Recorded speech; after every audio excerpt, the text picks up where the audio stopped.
पिछले काफी अरसों से सलाखों के पीछे जिंदगी बसर कर रहे कानपुर की सीसामऊ सीट से समाजवादी पार्टी के पूर्व विधायक इरफान सोलंकी, जिनको 7 साल की सजा मिली, जिसकी वजह से उनकी विधायकी की सदस्यता भी रद्द हो चुकी है, उनके लिए एक बड़ी राहत की खबर आई है।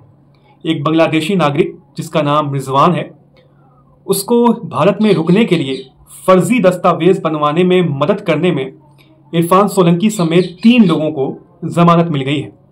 इरफान सोलंकी पिछले काफी अरसों से लगातार मुश्किलों में घिरे हुए हैं। बहुत दिनों के बाद उनके लिए कोई एक राहत की खबर आई है। लेकिन आपको बता दें कि इरफान सोलंकी अभी भी जो है सलाखों के पीछे ही रहेंगे, क्योंकि उनके ऊपर दीगर और भी मुकदमात दर्ज हैं। उनको 7 साल की सजा मिली। जिन मामले में उन्हें सजा मिली और दीगर और मुकदमात भी हैं, उस पर भी जो मामला है, मुकदमा है, उसका ट्रायल चल रहा है।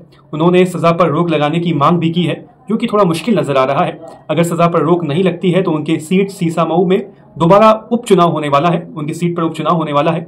उम्मीद ये जताई जा रही है कि इरफान सोलंकी की बीवी नसीम सोलंकी को वहां से उम्मीदवार बनाया जाएगा।